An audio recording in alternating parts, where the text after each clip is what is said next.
For centuries, the dream of unifying Europe under one flag has tempted European rulers. Napoleon, Kaiser Wilhelm, Adolf Hitler, all tried to dominate Europe by conquest and failed. Now, unification of a great part of Europe by peaceful cooperation is well on the way toward success. Motivating factor behind union among the nations of Western Europe today is the determination to prevent Soviet expansion, which has already engulfed most of the Eastern European continent.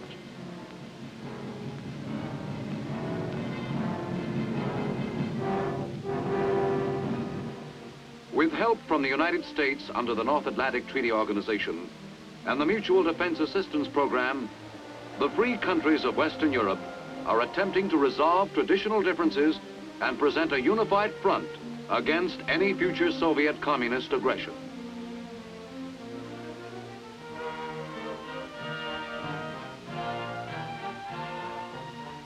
Geographically, these nations occupy the central West European plain in a continuous sweep from the Mediterranean to the North and Baltic Seas.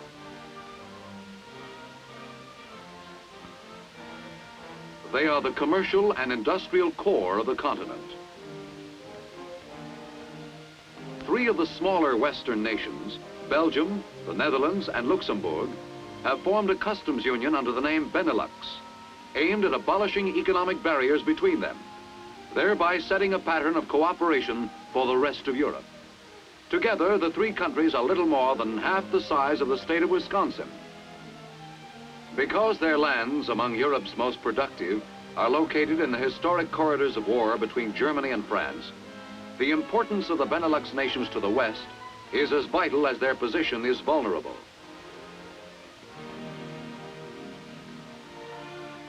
All three countries have similar historic backgrounds.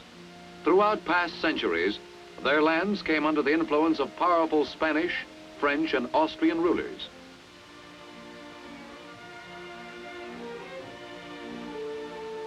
But they managed to preserve some degree of autonomy, emerging ultimately as free and sovereign states. Though the Benelux populations are mixtures of Germanic and Latin elements with different cultural backgrounds, the close proximity of the three small nations and their community of interests tends toward unification.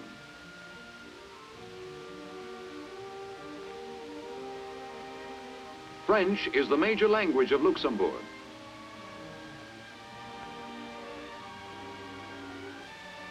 In Belgium, the people speak French and Flemish, a language of Germanic origin.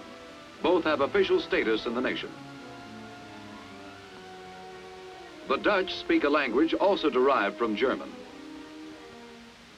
Religious followings in the three countries are divided largely among the Protestant and Roman Catholic faiths. But all faiths are allowed equal rights of worship.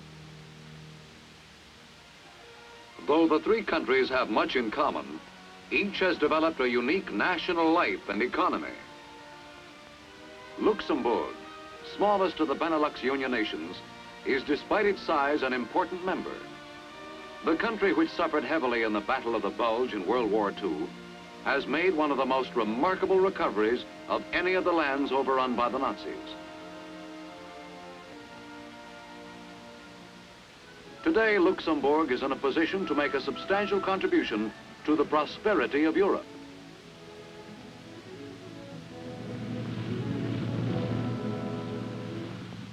A third of her population is engaged in agriculture. Principal crops are oats and potatoes.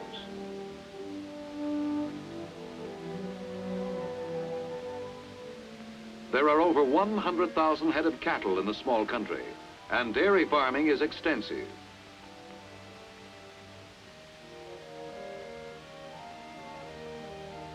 Along the Moselle River, rich vineyards provide an important yield to the national economy.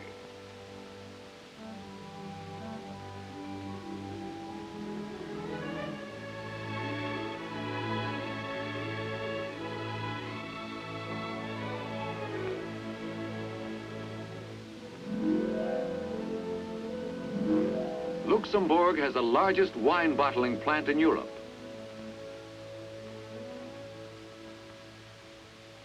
Manufactured products for domestic and foreign markets include cigarettes, furniture, and leather goods. Little Luxembourg is the 7th greatest iron ore producing country in the world.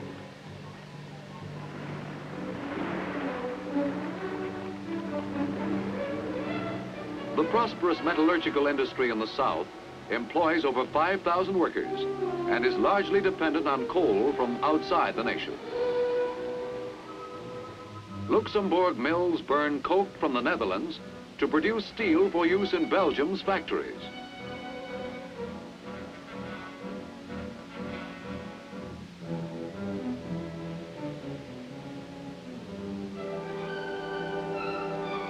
In 1948, under the United States European Aid Program, the Belgium-Luxembourg Economic Union, a forerunner of Benelux, received $270 million.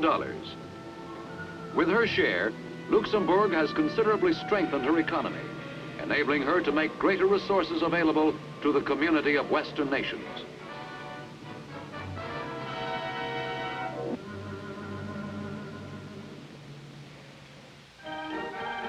Belgium, a vital contributor to the Benelux Union, has come a long way from its provincial past, a progress reflected today in the gaiety and verve of its capital, Brussels.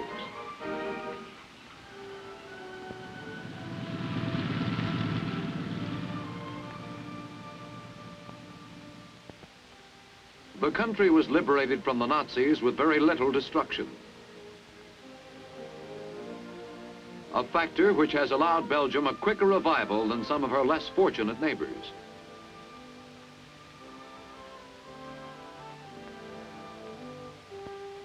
Symbol of recovery is the renewal, with the United States aid, of work on the long postponed tunnel between Brussels North and South stations, which will facilitate movement of rail traffic linking Belgium with the rest of Europe. Throughout the country, varied new projects are underway, widening and repair of highways to speed up the flow of goods.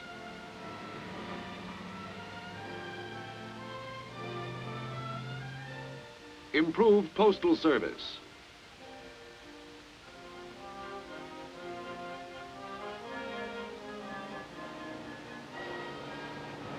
Research in cattle diseases, with free advice from American experts under our technical assistance program to aid European recovery.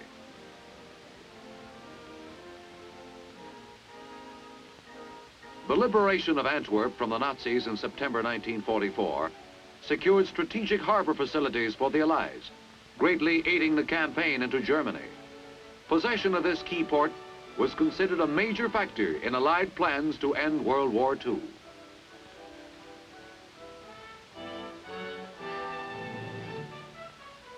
Today, her harbor is being enlarged to accommodate greater shipping capacity. An extensive transit trade passes through Antwerp to Greater Germany and Switzerland. Belgium and the other Benelux countries are among the most heavily industrialized nations in Europe. Limited in domestic resources, Belgium is largely a country of conversion, importing raw materials and turning them into products for world markets.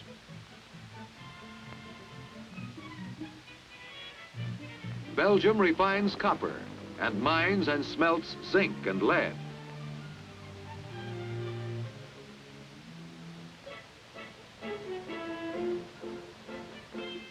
From her African colonies in the Congo, she imports uranium ore and other strategic minerals.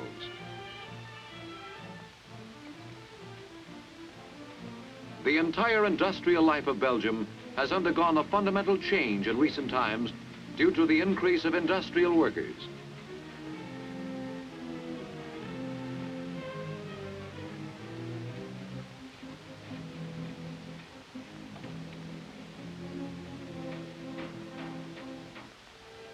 Belgium's quaint medieval towns still offer choice sightseeing for the tourist.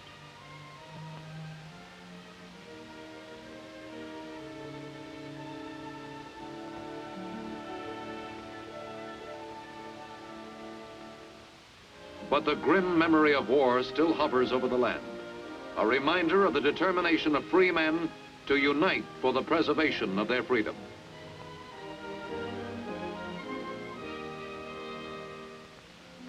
The Netherlands, popularly known as Holland, is the largest of the Benelux nations.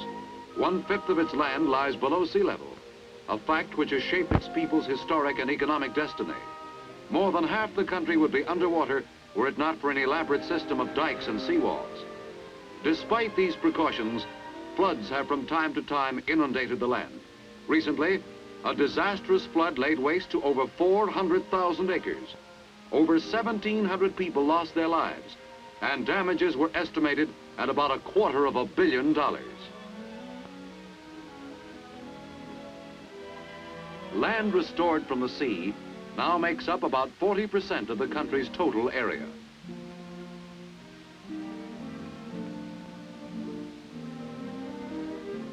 Over the centuries, the Dutch have grown expert at draining and reclaiming their soil. Research laboratories under government aid carry on continuous experiments aimed at improving reclamation and soil protection methods.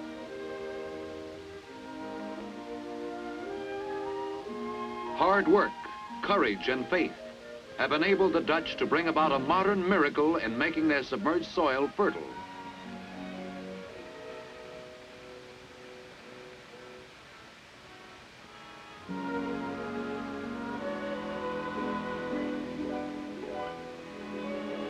The Netherlands' agricultural lands will have been increased by 10% when current reclamation projects are completed.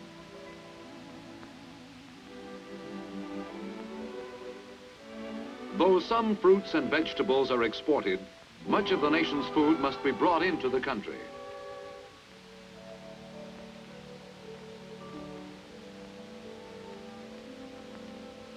Modern sources of power have largely replaced wind power.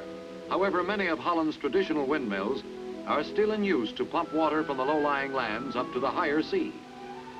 Horticulture is one of the country's chief activities. Holland is famous for its cultivation of tulips. Export of flower bulbs to all parts of the world totals about $35 million annually, a substantial part of the national income.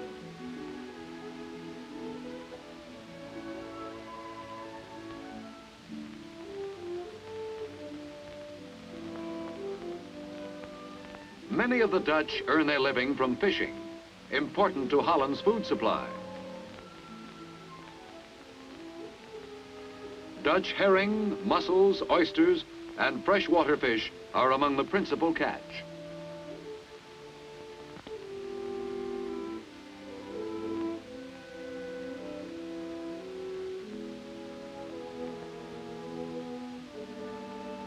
Large quantities of the fishing yield are exported. While the Netherlands, like Belgium, must import most of her raw materials, she has rich coal deposits in the southeast, which supply much of the industrial power needed. Coal production per man-hour here is the highest in Western Europe.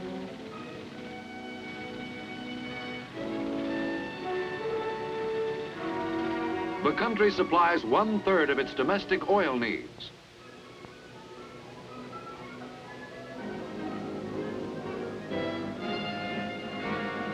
Greater industrialization of the Netherlands followed World War II, when the Dutch, realizing their country's vulnerability, abandoned their traditional policy of neutrality and settled down to the business of producing for national security.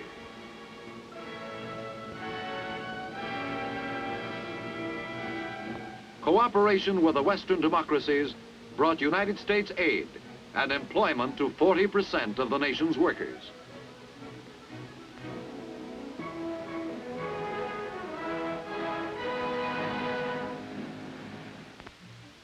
Shipbuilding is one of the major industries. The Netherlands ranks 3rd among the world's shipbuilding countries. The manufacture of textiles accounts for 15% of the Netherlands' total industrial labor. Holland is one of the largest exporters of rayon.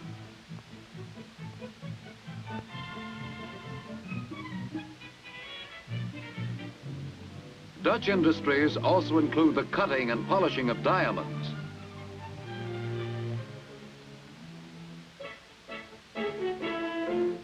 Manufacture of construction materials.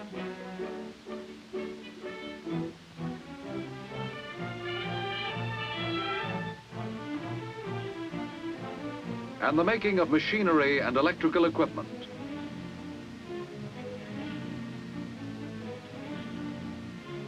This modern X-ray machine is an international affair. Assembled in the Netherlands, the motor is from Belgium and the high-tension apparatus from the United States.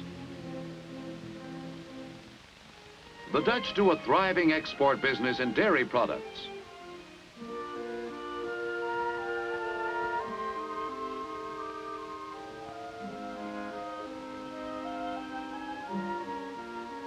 The traditional market at Aklamar is the center of Holland's cheese trade.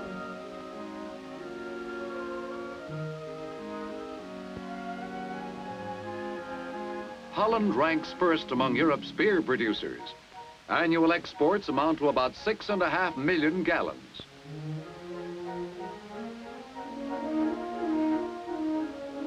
Dutch liqueurs are world famous.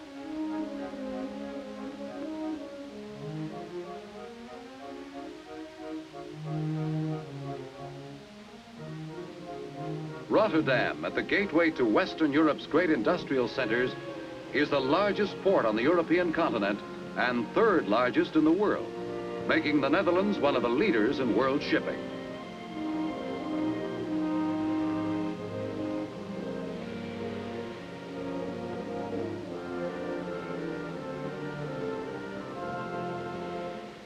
Capital of the Netherlands is Amsterdam, for centuries one of Europe's great financial and trade centers.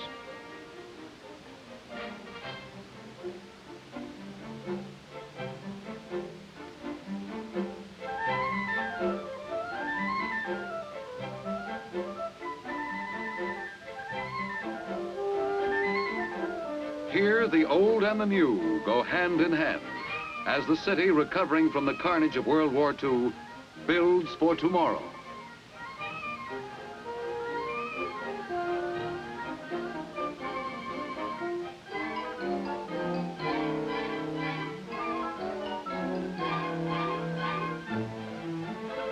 The Netherlands has a population density higher than that of any European country.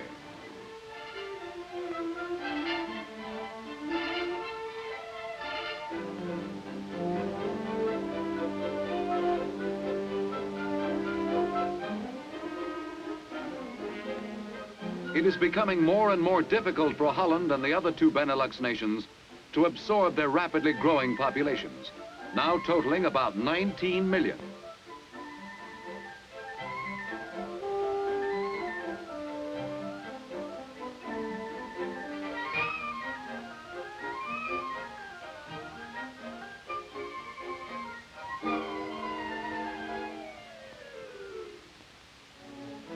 At The Hague, seat of the Dutch government and meeting place of historic international conferences, the Netherlands Prime Minister and Cabinet deliberate problems typical of those common to all three of the Benelux constitutional monarchies.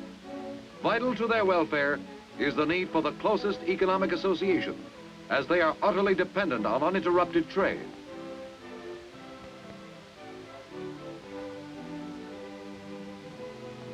Under the Benelux Customs Union, which was adopted in 1948, Belgium, the Netherlands, and Luxembourg agreed not to levy duties on each other's imports.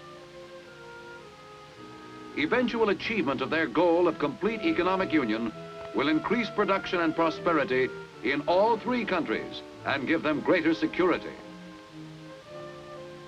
Sovereignty and the sense of national allegiance remain strong among them, but the past has taught them that their salvation as individual nations depends not only on cooperation among themselves, but with the larger units of the West European Union. All three are committed to the support of the North Atlantic Treaty Organization and participate in joint maneuvers.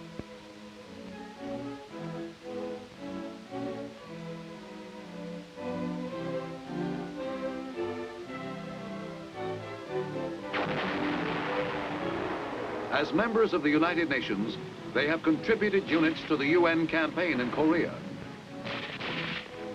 They are currently attempting to make more forces available to the European defense community.